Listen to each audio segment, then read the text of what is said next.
Écoutez bien ce que va dire ce mec. Il soulève un point. C'est le même point dont je parle dans ma vidéo sur la crise du logement, les solutions. Le problème du multipropriétaire. Et là, il dit quelque chose de très important. Moi, j'avais pas cette information, mais ça explique beaucoup de choses.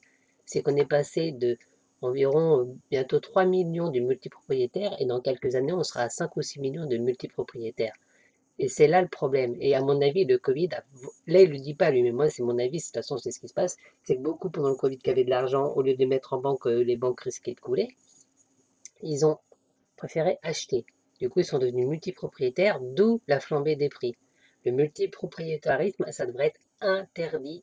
Et c'est-à-dire que c'est rétroactif. C'est dès que c'est passé cette loi de l'interdiction d'être multipropriétaire, tant qu'il y a la crise du logement, eh bien alors, les multipropriétaires sont dans l'obligation de revendre leurs biens. C'est-à-dire qu'aujourd'hui, on a une corrélation directe entre des politiques monétaires expansionnistes et des prix de l'immobilier qui montent parce qu'on a une raréfaction de l'offre.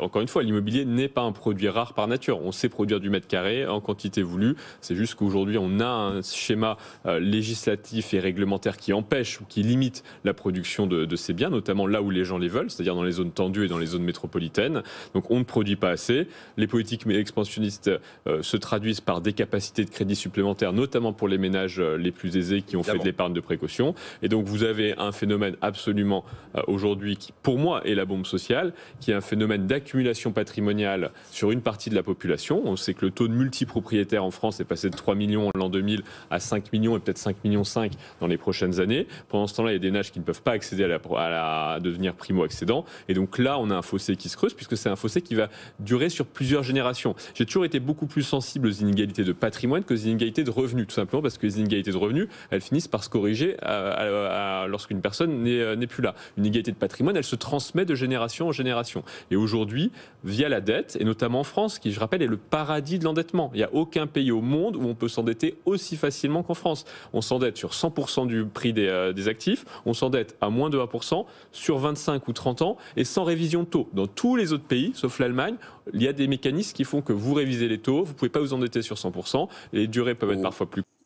Il parle d'un autre point auquel j'avais pas pensé, c'est effectivement le problème de l'inégalité au niveau du patrimoine plutôt que des revenus. Et là, tout est dit. C'est effectivement une bombe à retardement très importante, ça, parce que finalement, plus le temps passe, plus on voit que les enfants de un tel, les enfants de monsieur, les enfants qui sont dans la politique des stars, déjà d'emblée, comme les parents sont connus, d'emblée, déjà, ils ont déjà leur carrière toute tracée, ils ont de l'argent, ils ont des contacts, etc. Donc déjà, il y a une inégalité énorme. Ça, il ne le dit pas, moi je le dis ça. Cette énorme inégalité par le fait d'être l'enfant de. Alors des fois, ça peut être l'enfant d'eux dans un mauvais côté, parce que c'est une personne qui a fait des conneries, enfin bref, des fois, ça peut être négatif, mais des fois, ça peut beaucoup aider. Et du coup, eh ben, à la limite, là, c'est pas très grave, bien que ça peut, quand même, c'est une sorte d'inégalité. Mais là où c'est clairement pas normal, c'est effectivement au niveau du patrimoine, quoi, parce que le multipropriétarisme, c'est comme ça que ça détruit. Alors, comme je l'avais dit, hein, si on est multipropriétaire, mais que ces autres biens, on les occupe par soi-même, ou alors on aide des gens qu'on connaît pour les louer, à la limite, ok. Mais il faut vraiment que ce soit pour les aider, de la famille proche. Et encore, bon là, c'est discutable, hein. Ce compte-là, il faut revendre quand même le produit et voilà. Donc là, je dois encore travailler sur cet aspect-là. Mais non, non, les maisons qui sont occupées 2 mois de l'année ou même 6 mois de l'année, non, non, ça, tout ça, ça devrait être revendu. Interdit également que des stars étrangères puissent acheter des biens immobiliers en France parce que ils sont jamais là non plus. Donc non, stop. Et là, ça va être juste excellent parce que là, il y a un gars qui va parler en Irlande, je sais plus où, et l'autre, il va le casser, mais alors, mais magistral alors. Et c'est vrai que ce qu'il dit par rapport à l'héritage, etc., comment je peux comment il dit ça, les inégalités au niveau du patrimoine, c'est bien plus grave que les inégalités au niveau du revenu ou de la crise énergétique ou je ne sais quoi. Donc j'ai vraiment apprécié ce passage-là qui finalement ressort de ce que je dis, hein. Ça revient à interdire les multipropriétaires, tout simplement. et ça ira beaucoup mieux. Les prix chuteront parce qu'en plus, ils sont dans l'obligation de revendre.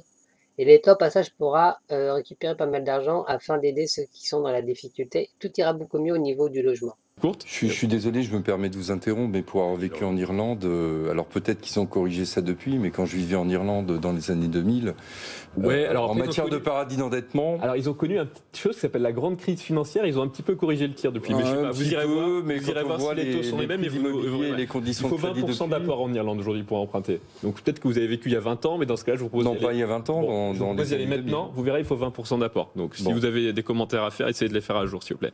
Et donc le point aujourd'hui sur la crise immobilière, c'est qu'on a une crise immobilière qui va frapper très fort et qui va se traduire par des inégalités de patrimoine massives entre les individus. C'est plus grave que la facture énergétique, ce que vous me C'est dites. plus grave que la facture énergétique, puisque la facture énergétique, je pense qu'elle a une dimension de reflation qui est existante aujourd'hui, et on verra si à terme elle se poursuit.